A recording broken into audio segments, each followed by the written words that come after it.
Listener discretion is advised.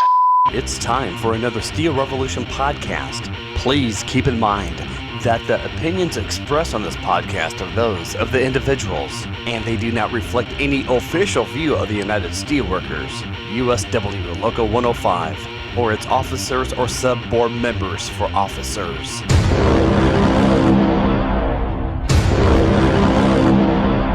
Now, from the banks of the mighty Mississippi River, this is Steel Revolution. This podcast dedicated to Troy Cook from Canada, from the Steel Megaphone podcast, fellow steel worker and union brother. We wouldn't be where we are today without him and his help. This one's for you, Troy. Let's observe a moment of silence.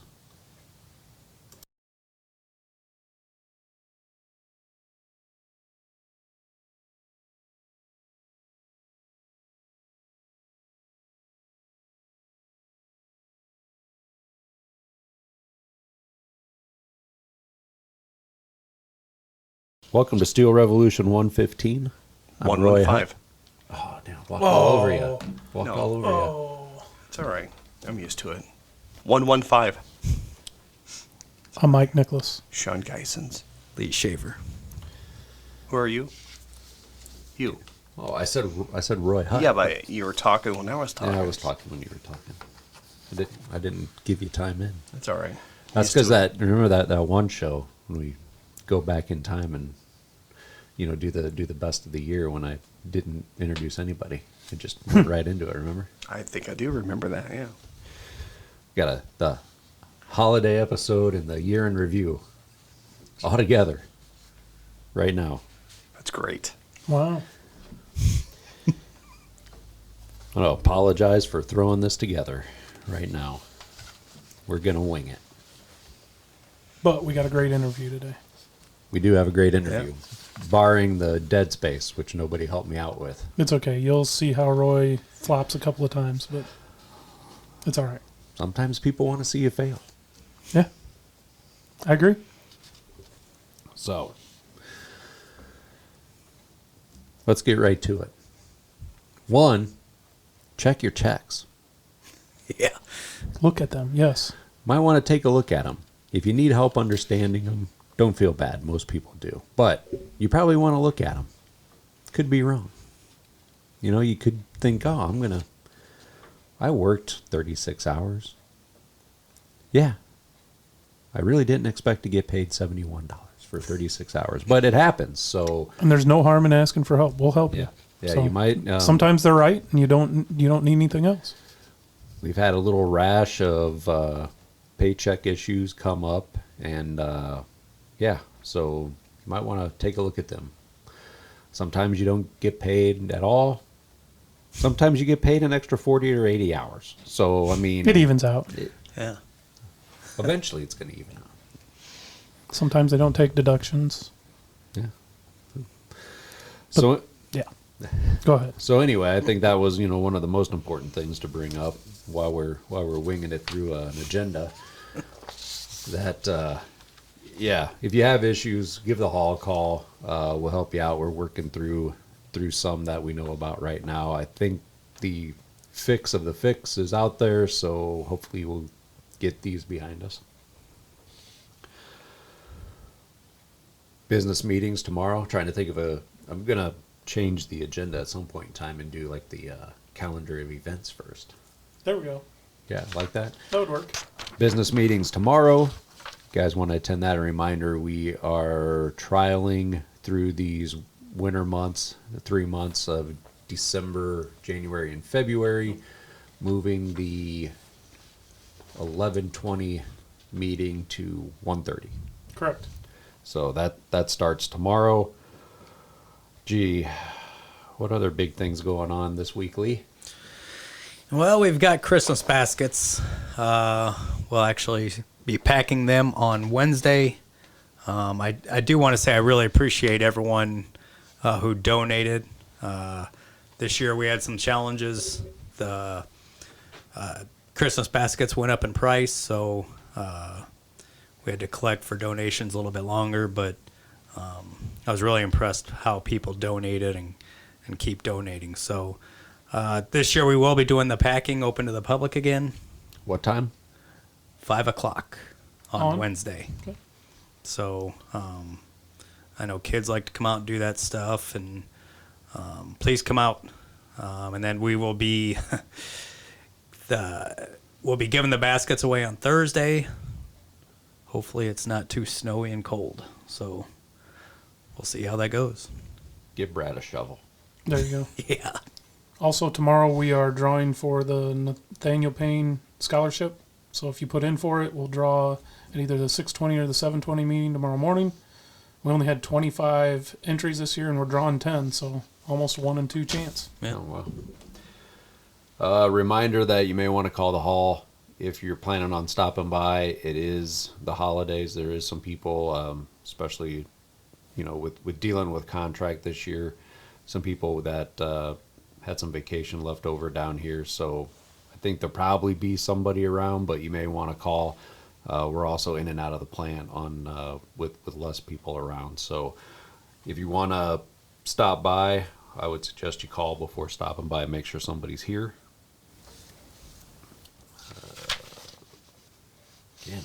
So this is a lot what the interview is like. The beginning. The rest went all right. Yeah, nobody's picking me up. There was like a 1 second. Yeah. Pause. He worries about that. Yeah. Sean will edit that 1 second out. It's okay. No, he won't. No, I'll add to No, it. he won't. It's not. Yeah. Yeah. No, he won't. no. Do we want to talk about the Christmas movie? Oh yeah, that's Yeah, good. we can talk about it. So we couldn't get a venue this year. We couldn't get anybody to host for us. We're looking at some other options, possibly mid to late January, possibly maybe doing a drive-in movie. So watch The Forerunner. We'll talk about it here on the next podcast if we can, but we're working on some other options. One thing that we did do last week, we were able to meet with, help me out here, Mike, is it the president of Global Rolled Products? Yeah. So Diana Pereira, and then the following day we did meet with her and Tim Myers, along with some of the plant leadership. Takeaways from that, we brought up concerns and issues with one, low-level supervision, even up into the middle ranks of not having much experience and not being able to help us out on the floor, get issues done or solved, and that, and then also the lack of experience on some of our night shifts and that with all the new people we've had to hire. So we talked about that and steps that need to be taken to shore that up. Also talked about concerns with the teams, and after that we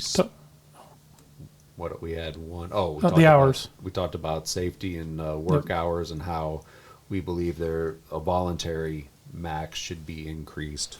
So hopefully we'll hear something back on that voluntary max around February of next year. We'll see if the company was doing some research. We'll see if that comes in. Then the only other thing coming from our visit with Diana and Tim were, there is investment opportunity here, something that will provide what we believe to be some jobs that will be it's an increase in jobs, increase in investment in the plant, and also will be stable for us to will provide stability to provide these jobs in our community for quite some time to come. So main issue with that or stumbling block is the current plant performance. So if ingot can operate better but it's not only ingot is a good chunk of that, and the biggest concern, but there is concerns on down the flow path. If the plant can run better, we're going to see that investment, which will give us some job security, we believe. But definitely the ingot plant has to run better. Yep, absolutely. One thing I kind of took from the meeting with Tim as well. I thought it was a good productive meeting with both of them. It was my first time doing it. Maybe I don't know. Maybe you guys can answer how those usually go, but It was by far better than Plant's. I agree. Okay. I agree. Okay. Except Plant, I think he did know that, he was on the podcast during contract. But I thought it was some good dialogue back and forth, really, especially with Diana. That was Yeah.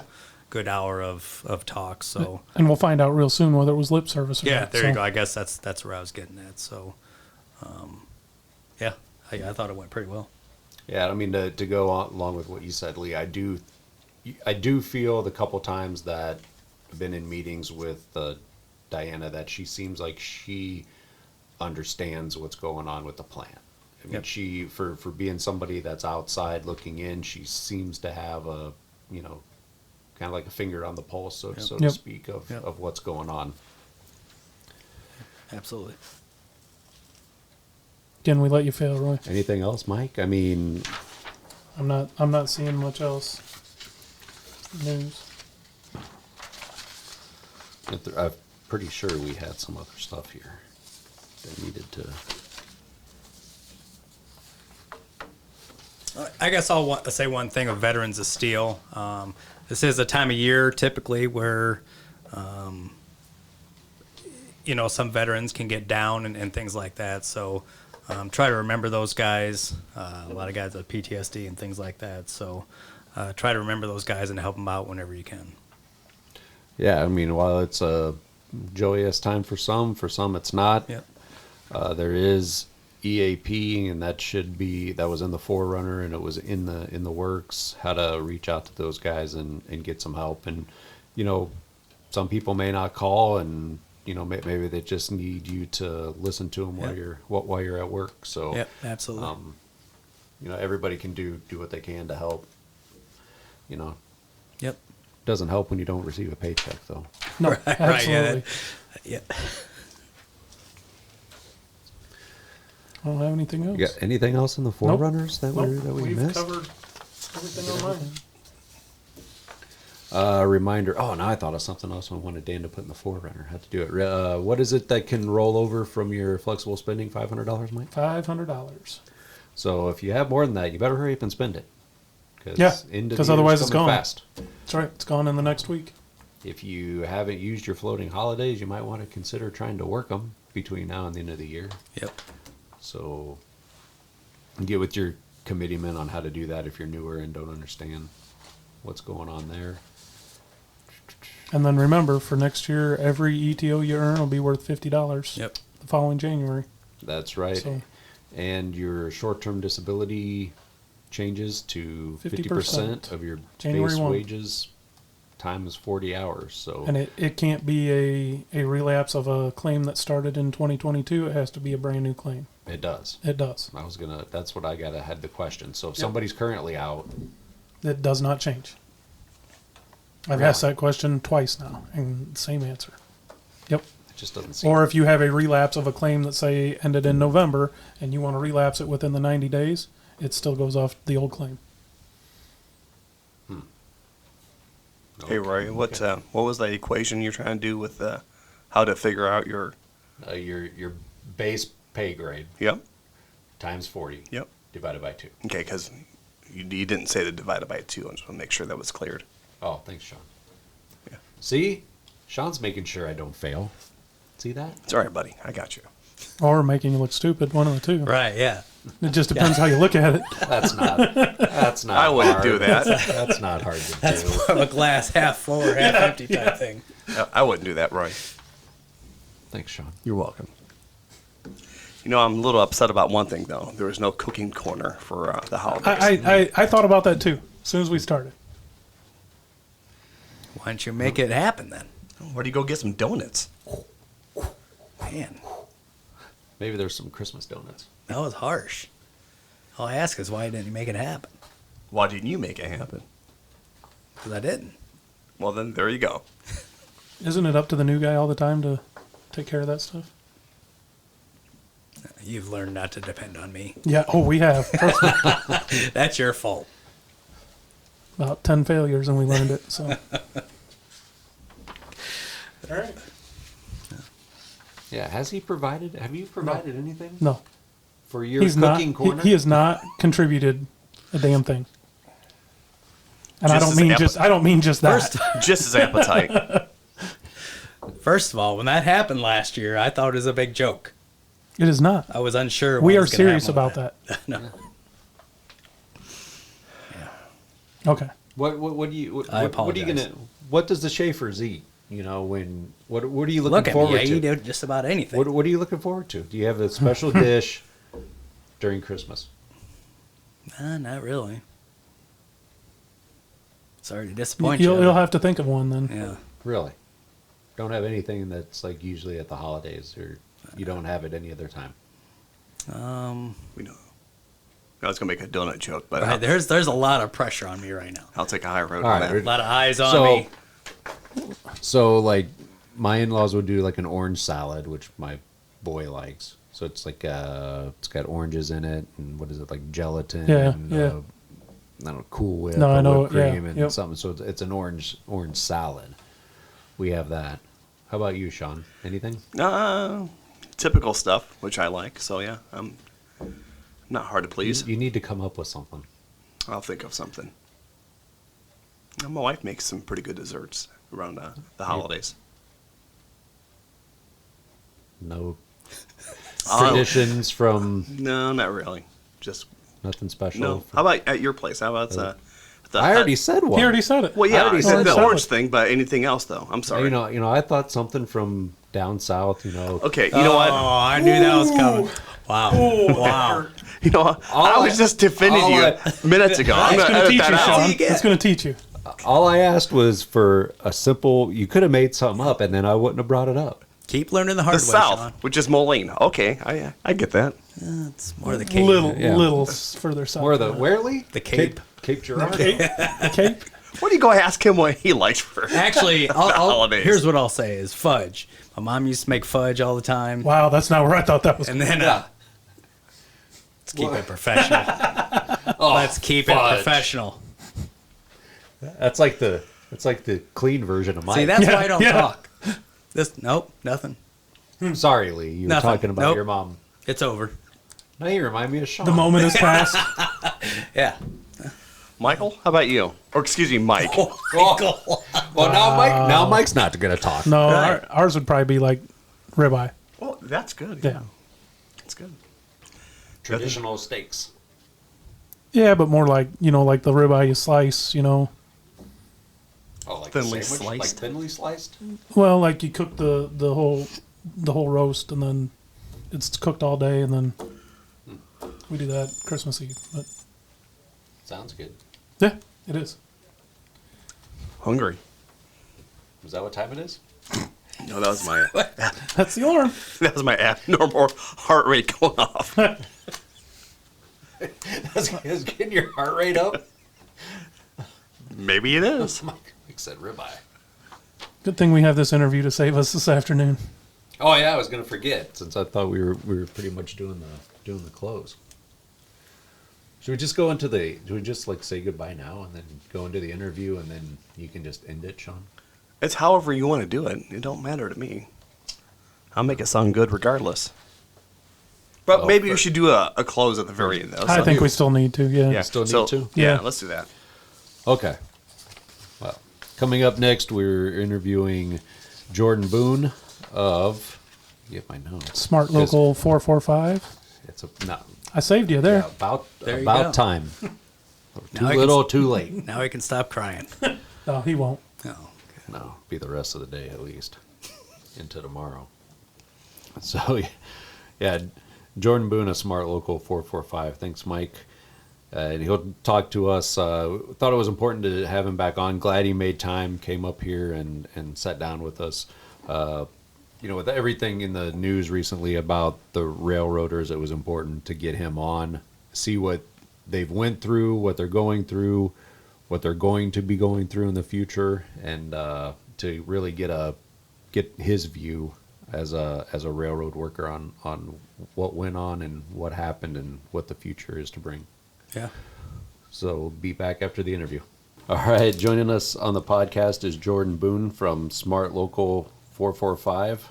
thanks for joining us today. Well, thanks for having me. I just wanted to say a special thanks to you guys, because you guys were kind of the first podcast that me and Wes did for Fight for Two Person Crews, and it kind of blew up from there. Everybody just started to do podcasts, and it was kind of cool. We were the first ones to do that with you guys up here, Steelworker brothers and sisters, and it was cool how that kind of progressed, and how you got to get stuff out to your membership nowadays has changed.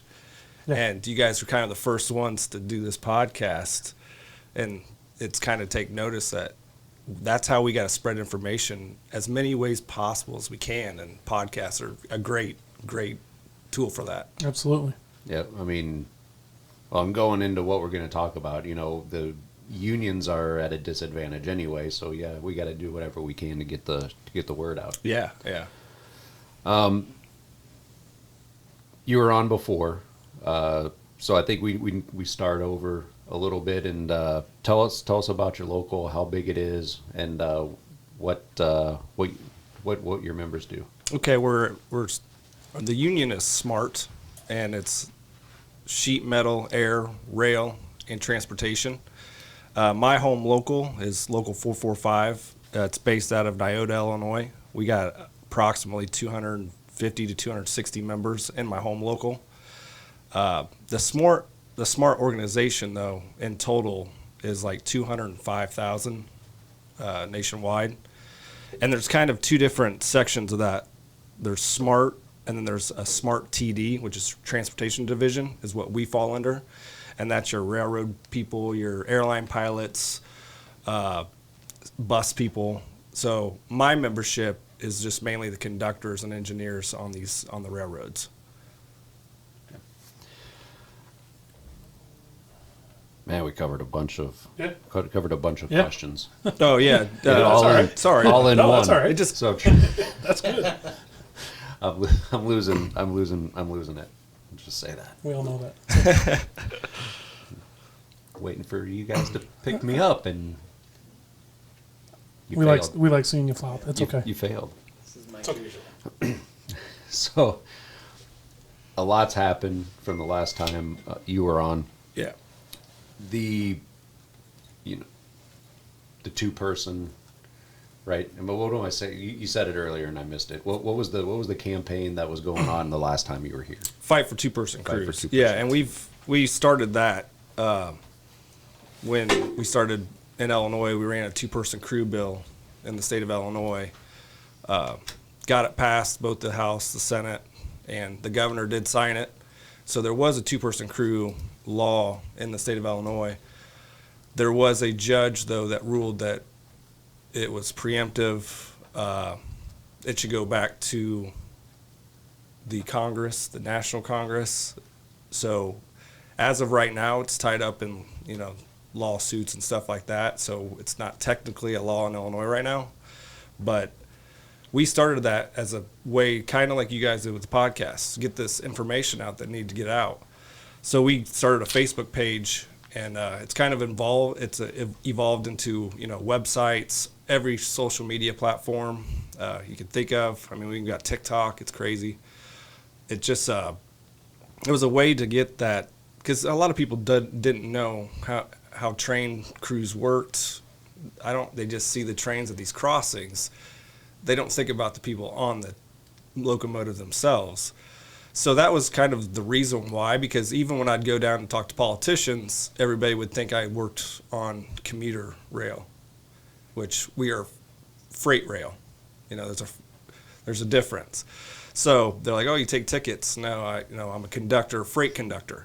I actually have to go switch cars out at Industries. If something happens to the cars, I go fix them, stuff like that. So that was kind of a way just to get more information out of why the 2-person on that head end is important, not only to us railroaders, but to the communities we run these trains through. It's turned into kind of I think we got 16,000 on that Facebook page now. And, we've gotten multiple requests, through that page from, media outlets to do interviews, stuff like that. And I know legislators look at that page, and So it kind of worked the way intended. And right now we're going through a public comment period.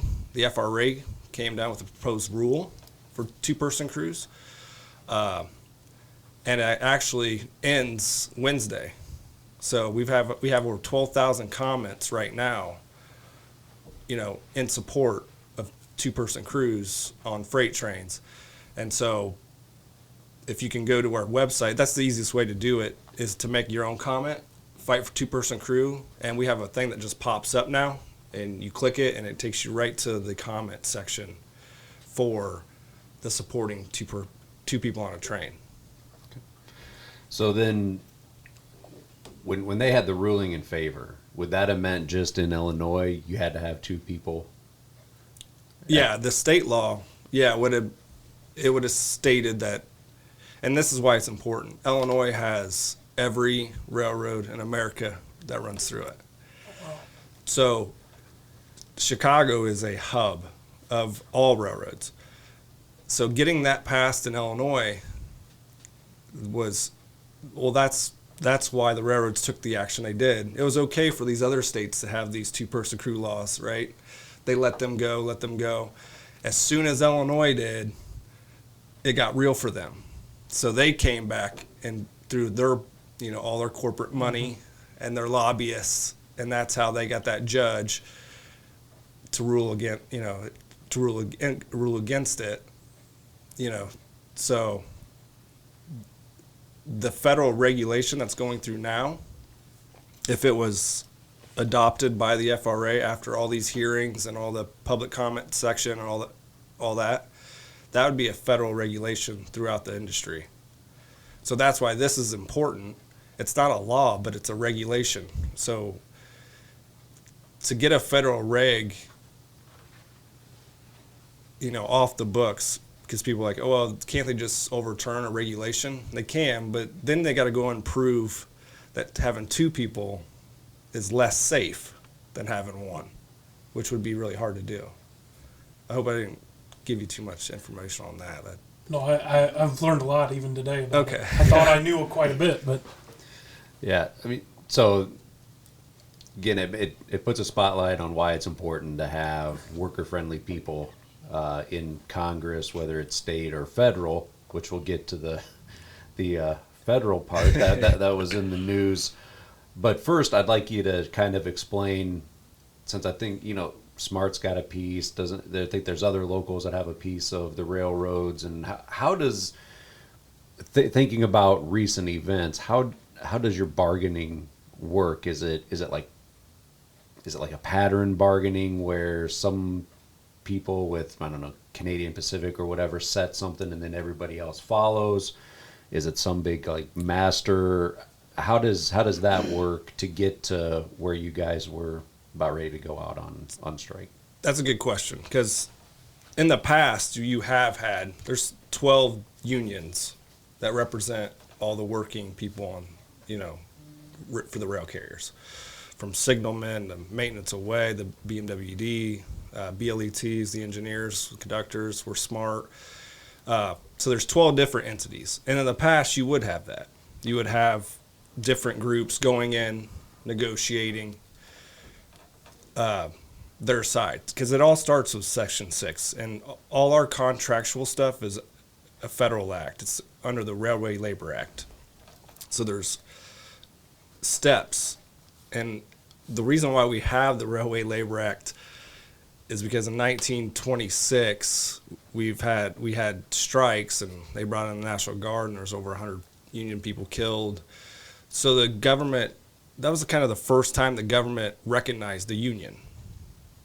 Now by doing that, which we thought was a big win back then, they came up with this Railway Labor Act to recognize us as a union, as a labor organization, but they also put in the steps for our contract negotiations so we wouldn't have that happen again. Does that? Yeah. So, and it all starts with a Section 6 notice, which we'll start that process again in 2 years, which is kind of frustrating, but you basically just lay out your demands and they lay out their demands. So under this last round, all 12 unions went in together as a coalition, which was really cool, right? See all of them work together, and because it was the first time kind of ever. So it got to the point of the Railway Labor Act where we went through the whole thing.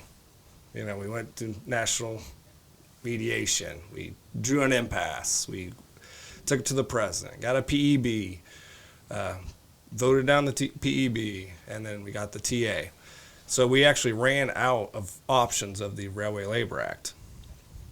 And it came down to the final step was Congress can do whatever they want, and they made us go back to work and take the TA. So my organization, we ended up voting against the TA to put us on that 30-day cooling period where we could strike. The BLET, they voted for it. The BMWD guys, membership voted against it as well. So as long as one of us votes it down, we all have to respect the strike. So that's kind of the reason why we did it together, because basically we're all kind of fighting, not exactly for the same stuff, but at the end we all need these, paid sick days, the quality of life addressed, and kind of just this whole change of this corporate structure they have how they treat us. We need a whole kind of change of I can't think of the word, but how they treat you, culture. A culture change in the industry is kind of what we're all fighting for, because it's a dangerous job. We just lost a couple of maintenance labor, like two of them in the last month. So yeah, gets back to your original question. Yeah, our contract negotiation is a federal law. It's called the Railway Labor Act, and there's steps that have to be. It's elongated for a reason, because they don't want us to strike. Right. And they've had strikes in the past, and it just both Democrat and Republican presidents have put us back to work immediately. So, yeah. I mean, I think we understand that, and for our membership, maybe they can understand it as, so, we have a master, and one of the things that happened at our master is one guy said, well, if Davenport's local issues isn't done, then we're not, that needs to be done, and that put pressure on it because we were all working together. So like with you guys, it sounds like you guys all came together to work together, because if you didn't, it's almost like you're pitting each other against each other, because if somebody okayed it, then these guys okayed it. But with you being all together, that certainly seemed to work out good for you to a point. Yeah. It was good to see. And obviously there's people, whatever union you're from, there's other, people at the end of their career, beginning of their career. So you might all have something different you're fighting for, personally. But when you got the 12 together, bargaining, all in good faith with each other. Now, trying to get the carriers to bargain in good faith is another story. If you would have seen their original Section 6 notices, you knew they were never going to bargain in good faith. Like, they were asking for a pay decrease, and they were asking to take one man off the train. I mean, they were shooting for the moon. And so how it took this long to get to the process, go through that process of the, negotiating and the PEB was kind of shocking to me, when they never did sit down and negotiate in good faith. Not once. So having us all stick together, go all the way to the end was the first time in my career it's happened. So I was excited to see that. Well, and you said it. Several voted it down, but there was some that voted for it. Yeah. And I get it. You said it again, that we all have our reasons why we vote for it, why we vote against it. But from the outside, it looked like a shitty deal to all of us. So why do you think some of them voted for it? I mean, I think it's because of the dealing with these contracts in the past. there is kind of a sentiment. You get to a point, it's like, might as well just do it, because what's the end game here? And we understand that too. Yeah. And we kind of saw that play out, right? We thought the first time maybe ever they're going to let us strike. We thought we had the political pieces in place to be able to really show our strength and how important we were, and it kind of played out, well, like it always did. Mm-hmm. So, as we move forward through what just happened, so at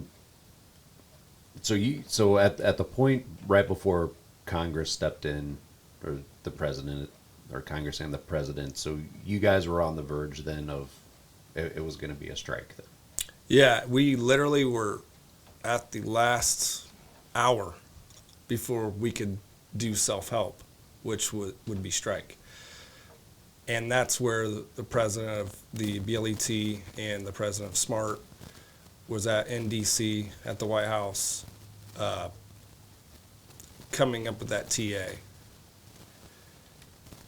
So if they wouldn't agreed that night to accept that TA to take it to a membership vote, we would have been on strike that night at midnight 01. So what did you experience with your local and your membership then after it was, no, you're going to go back to work? So we had. I can't imagine. I can't either. There was frustration, a lot of frustration that they even came with that TA, the tentative agreement. They didn't think there was enough in that TA to even bring it to a membership vote. So, I dealt with that locally, going to work at the crew room with the guys and the women, hearing their frustrations about why are we even having this as a tentative agreement to vote on? Because it didn't address the main issues we needed. The quality of life issues, the paid sick days, the more structured, working schedule, stuff like that. It just didn't address it. It gave us the only difference from the PEB and the TA that changed, because they forced the railroads to come back and negotiate. They gave us another personal leave day, and then they gave us 3 medical occurrence days or events in a year. Well, those 3 occurrences can only happen on Tuesday, Wednesday, or Thursday, and you got to give them 30 days in advance. So you got to know when something's going to happen. That was the medical occurrence? Yes. So that's to address like your sick day. So you're supposed to know 30 days in advance and schedule when you're going to be sick. And it's unpaid. Wow. Yeah, so that didn't sound like a win to anybody. No. I can imagine. It didn't address what we were trying to get addressed. We were asking, I think, 15 paid sick days at the beginning of that PEB. So, yeah, that didn't turn out to be what we wanted. But it gave us something, which I think that's what the international presidents saw, right?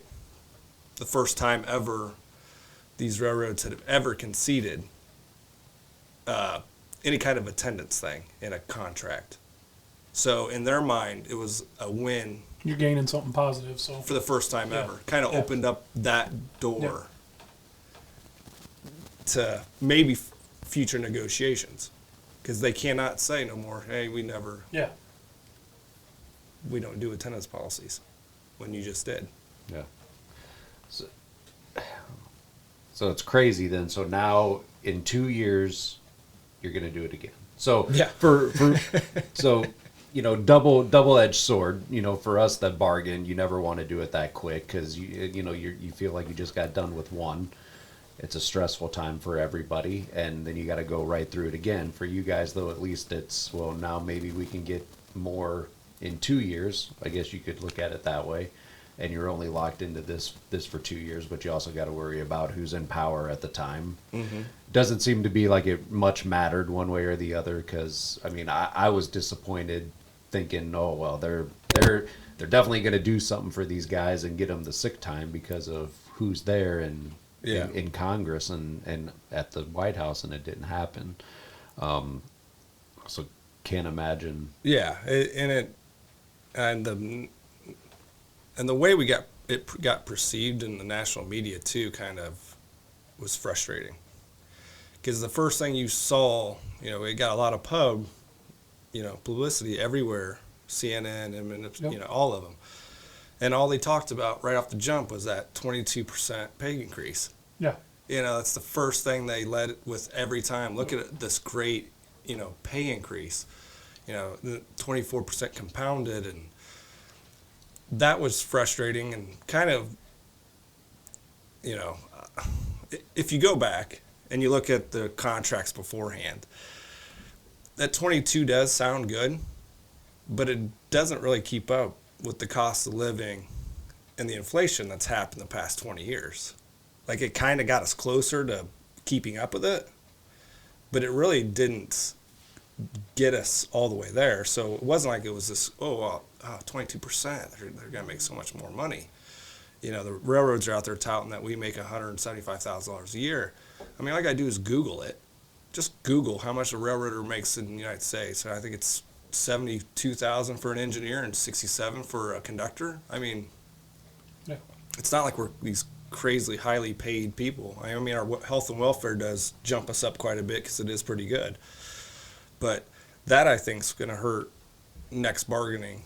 They're going to say, well, we just gave you this historic 22% pay raise. You can't be asking for anything like that anymore. When, I think the airline pilot, Delta, just gave their people 32%. Nobody's going, going crazy about that. It was weird how, we were threatening to shut down the country with a strike. So all of a sudden, 22% was amazing.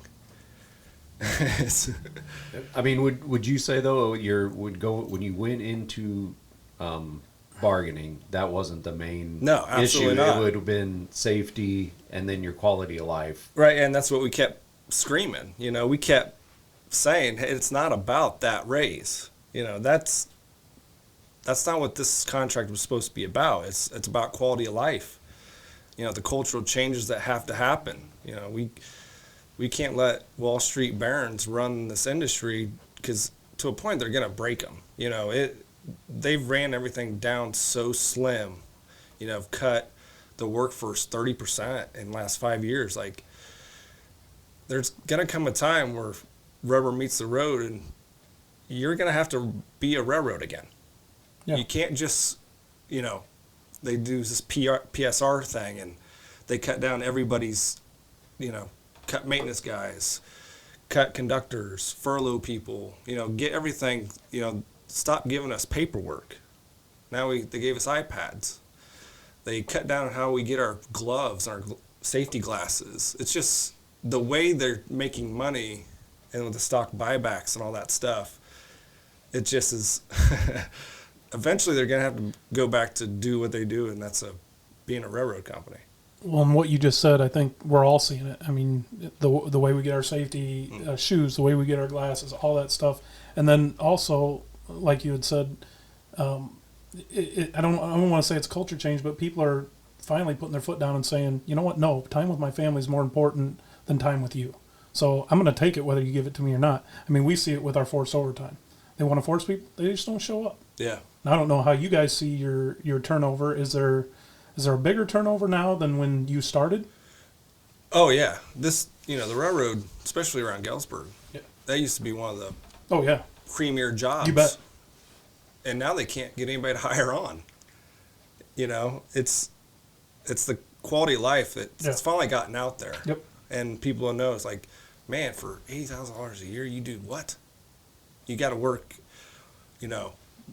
365 days on call, just 10 hours off in between trips. So you're home for 10 hours, you're gone for 48. You got to work every weekend. And now we're under this point system. And, if you just wanted Christmas Eve, Christmas, and the day after, you would run through all your points. That's 10 points for Christmas Eve, 10 points for Christmas, 7 points for the day after, but they charge you 3 points extra because it's in conjunction with the high impact day of Christmas. So that's 30 points. You only get 30 points your whole career. That's what I was going to ask you. How long does that take to reset? Your whole career. You got 30 points your whole entire career. And the only way to gain that back is work 14 straight days, and they give you 4 more back. Wow. Yeah. That So is they Hey, have Shawn, but when we start running this through the actual show, then you need to put a disclaimer. Anybody listening from Arconic, this is where you stop listening for the next. We know what they're going to start asking minutes. for next. That is So yeah, crazy. this That is contract crazy. was not about the pay raise. You know, the pay raise was nice. We worked through the pandemic without anything. They didn't give us any extra for working through the pandemic. We had to work through it. You know, we've gone without a contract for 3 years.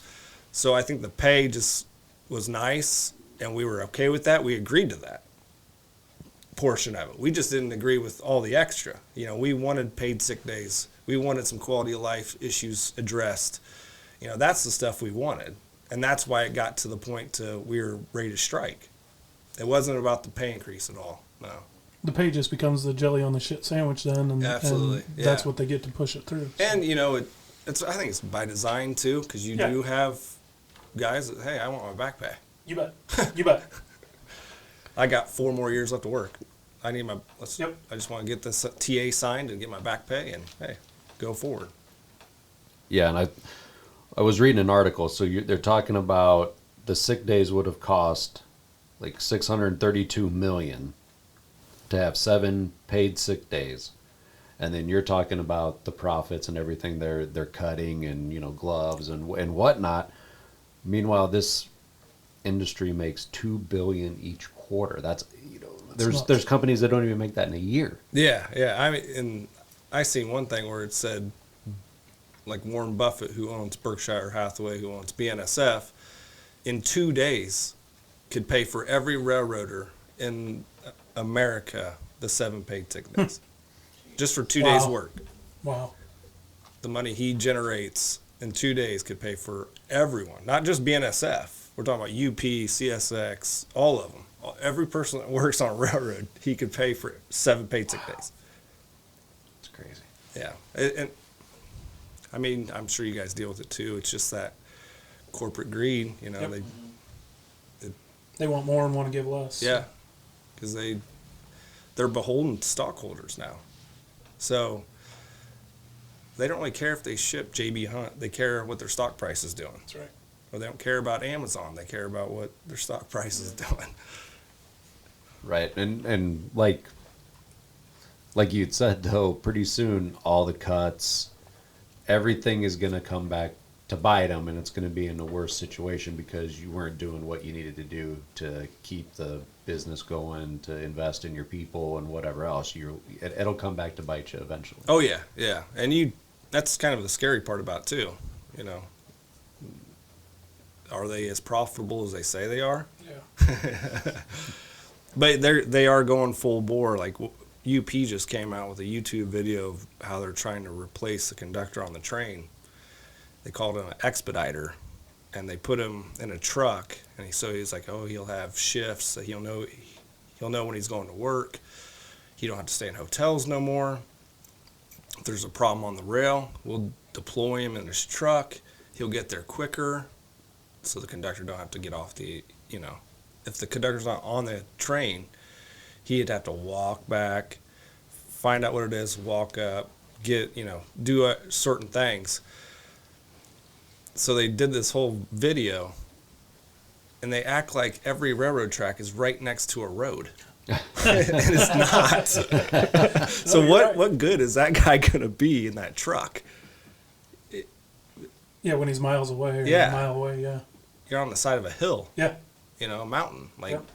oh, okay. So you're still going to be 10 miles away from wherever that incident is. Yep. And is he going to get a helicopter to fly you in, or? But they are, so, I mean, they're trying to do things to, keep that revenue going, and they're going all in on the conductor. Lee, what was it that you went to about it was the merger, right? Merger, Would yeah. that have impacted you guys at all? They're talking about the big. Who was Canadian that? Pacific Canadian and Kansas Pacific City, and Kansas. Yeah. Yeah, because City Southern. yeah, I think all of them. Just the fact that how they're structured now, they're little monopolies. Yeah. Because one takes this part of the country, one has this part of the country, one has this part of the country, and there's only 4 major ones. So, like if this shipper, this grain facility, is getting gouged by whatever railroad that services them, what can they do? It's not like they can go, well, we're going to ship another carrier, because they don't have tracks there. So that's kind of where not only have we been, frustrated with, the railroads we work for, the actual customers or the shippers, the oil people, like, grain people, they're frustrated because they've been getting jacked around and price gouged, and, they don't want to service this because it doesn't make them enough money. And so they're actually been kind of on our side during all this, which is good to see too, because that's who pays the bills. Yeah. Kind of like your own built-in community support. Yeah. And usually, companies stay with companies. They usually tend to stay together. On this round of negotiation, we actually had companies going against, the railroad companies for price gouging and, crappy service and stuff like that. So you guys held a rally a week ago, Yeah. 2 weeks ago. Yep. After everything that's been done, what was the point of the rally? What did you guys want to get out there? It was more of a solidarity rally to let the public know that we are still fighting for certain things we need for quality of life. The paid sick days, the culture change, because we feel like we have a little momentum, with the public, and we kind of want to keep that up because the stuff we need hasn't been addressed yet. We got a TA forced on us by their government, but it didn't address what we needed to address. So that was kind of that, to show the support for all the unions too. We had, AFSCME there, we had teachers union, showed up, just to, because going forward, we're going to have every union together. I think we kind of seen that. When we start, utilizing our power as unions, and show solidarity throughout whatever industry we work, we have to use that now. Because we've seen how these contracts have played out lately, and we can't bank on, politicians to have our back when, we really need it. We need the other unions to show solidarity and kind of keep that momentum going. And again, you guys are just dropping the ball. I'm letting you fail here. Sorry. I know. Well, so one of the things I was reading this morning, and maybe you can shed some light on it. So the White House can still sign an executive order to give you guys those days, correct? Yeah. And so obviously you guys are pushing for that. What are they telling you the likelihood of that? Because the article I read this morning said that there was a pretty good chance that he'll do it. I don't know. So Obama, created that with federal employees, the mandatory paid sick. Why we got exempted from that in the beginning, I don't really know. I'm sure I know. I'm sure money, But yes, he could executive order us back into that if he wanted. Okay. And I think there is. We held rallies all across the country. I think there's 8 of them total. Yep. And one was in D.C. and that drew a lot of support there in D.C. So Okay. hopefully that is something he'll do. We'll see. They owe it to you. I mean, he's got the power, but everybody in Congress owes it to you for having you guys go back to work. Well, and it's not just about them. It's about, you see the White House's support kind of drop. I mean, the rest of us look at that and go, well, what the hell? We thought you had everybody's back here. And now we don't see it. Yeah. So, And I'm sure that's what you guys are feeling. Oh yeah, yeah. So- and we, believe me, being the legislative rep for my local, which my job is the safety of my local membership and the politics side, and I also work for the Illinois State Board, Smart TD. So being kind of in that politic arena, I definitely caught some grief. Oh, I bet you did. You told us this is what we needed. Yep. This is the people we needed in place. So I get it. I was first to be frustrated, believe me, but that's what the solidarity for all the other unions. They all saw that, So it ain't just us, that that looks bad on. Yeah.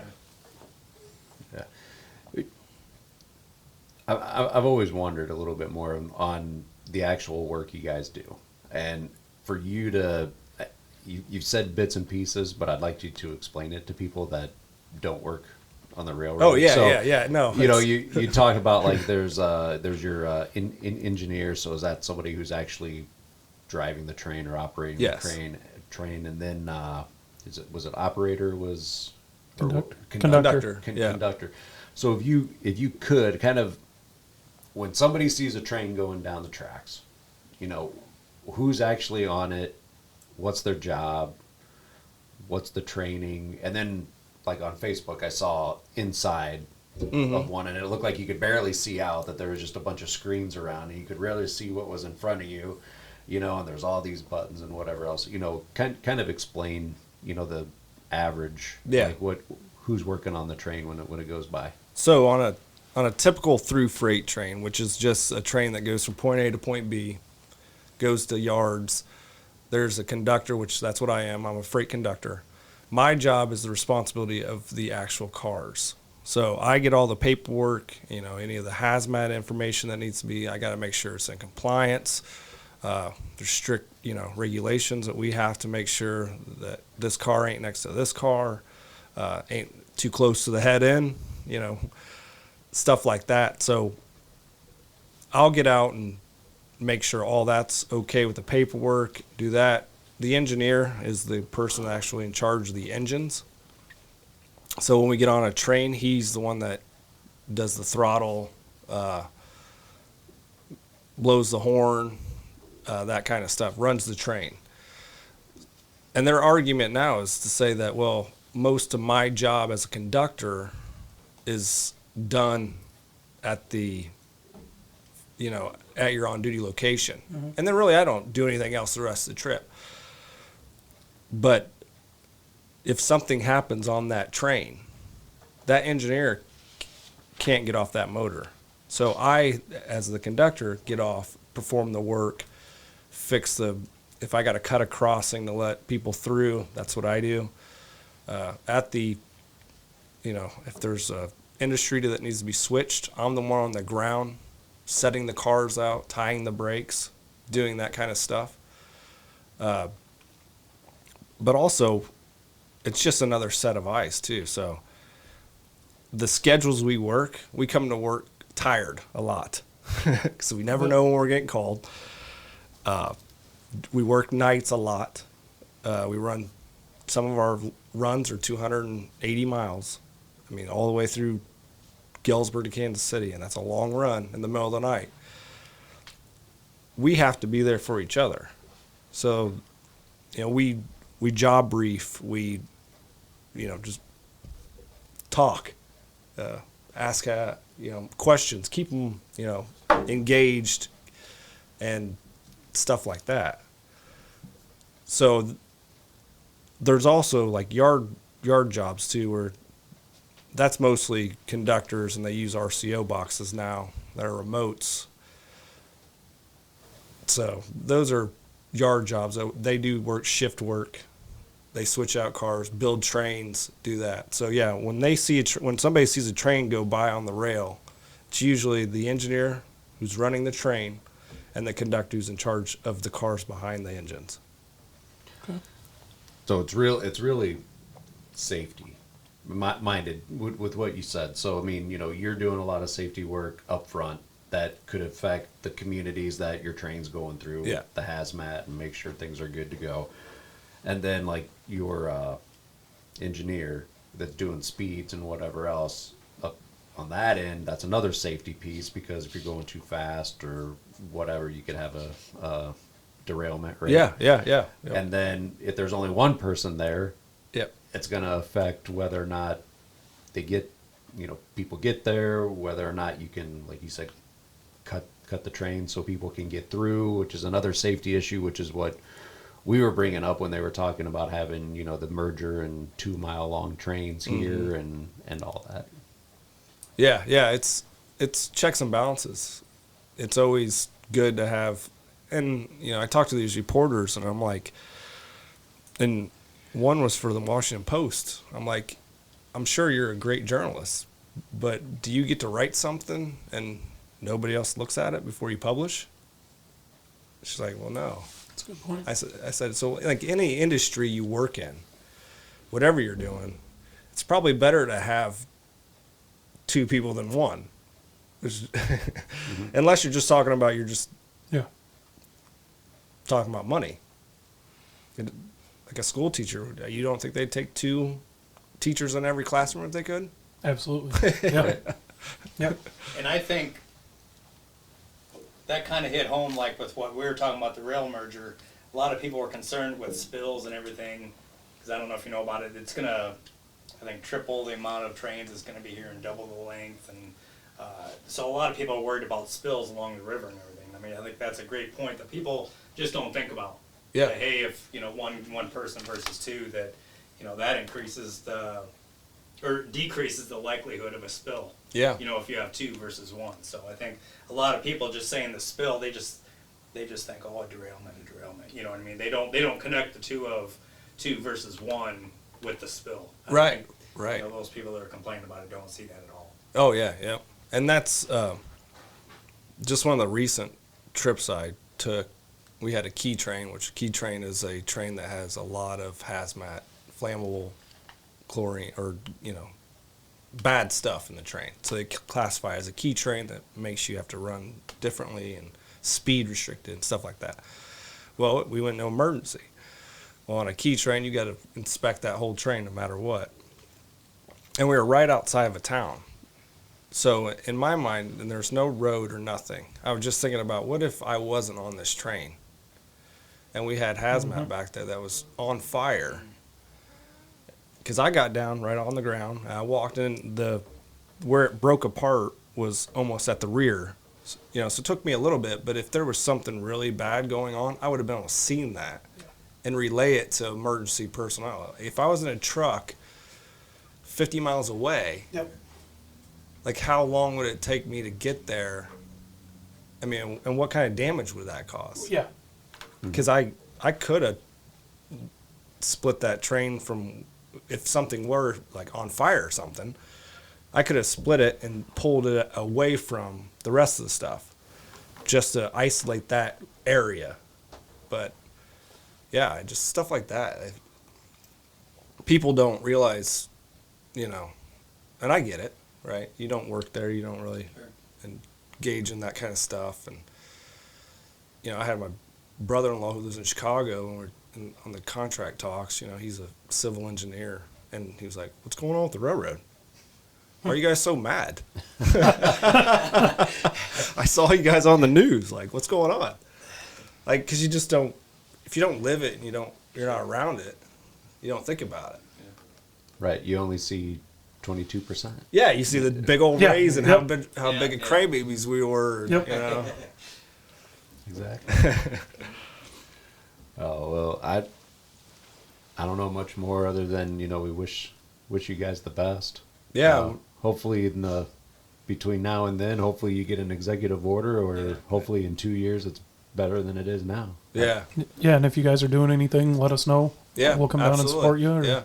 So. Yeah. Well, thanks for that. And like I said before, like, you guys were like the first podcast we did. Now we've done quite a few, and that's awesome. Yeah, it's kind of cool to come back and good. And see you guys. And this is still probably at the bottom.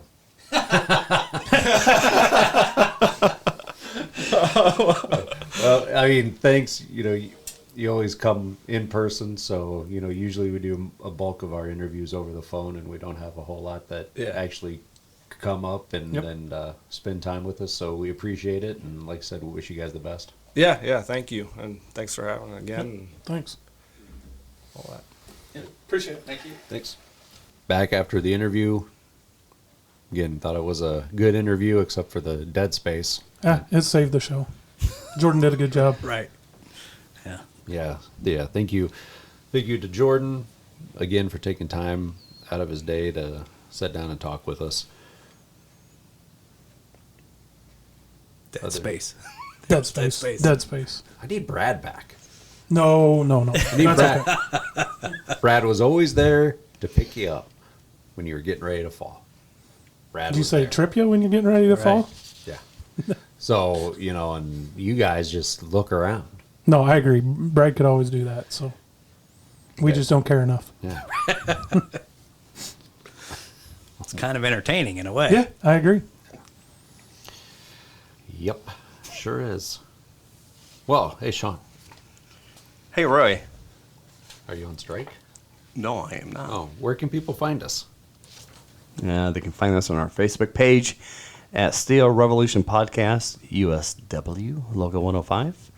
The iPhone, iPad app, which is Apple Podcasts, Podcast Addict for Android devices, the Android app, Google Play Music, iHeartRadio app, Spotify app. We're on YouTube, Odyssey app, Libsyn.com, the Locals websites, and then the men's restroom here at Local 105 in Bettendorf, Iowa. Get you a pint glass and put Get it you- up to yeah. the wall. Still got those. And we will have not all, but a lot of new merchandise starting January 1st. So Such come as? down and get it. Hoodies, T-shirts, plenty of both. So January 1st, it'll be ready to go. Do we have pockets coming? As of right now, we don't. They cannot get T-shirts with pockets. So I already upset 2 people in the last 2 days. So I'm sure there'll be more. But right now, they can't get shirts with pockets. But there will be new designs chosen by none other than your president, Pat Stock, and your second vice president, Lee Schaefer. Don't get me So started. What? Don't get me started. When did I Oh, pick okay. some? yeah, you picked one of them. So it'll be clear when you see them. Yeah, it'll be the next shirt that gets thrown out at a picnic because nobody wants it. Or a parade, sorry. Yeah, Roy knows which one it is. Yeah. Don't The say one- it. Don't say it. Don't say it. It's okay. Everybody can find out for themselves when it comes out. And then there's a great long sleeve shirt that will be new. Great one. I As long as it's- I think I know which one you're As talking long as about. it's got skulls and flames on it, Yeah. we're good to It's go. got double of both. So It's that hot. and down the arms. It's that hot. And scary. It's like your arms are on fire. With death on them. Right. With some skulls on your shoulders, like what was that? What was those wrestlers with the pads on? Legion of Doom. Yeah.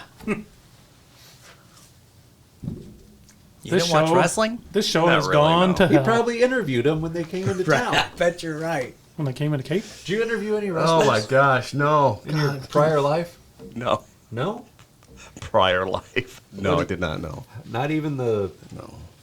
No. No wrestlers, huh? I didn't know they wrestled down there.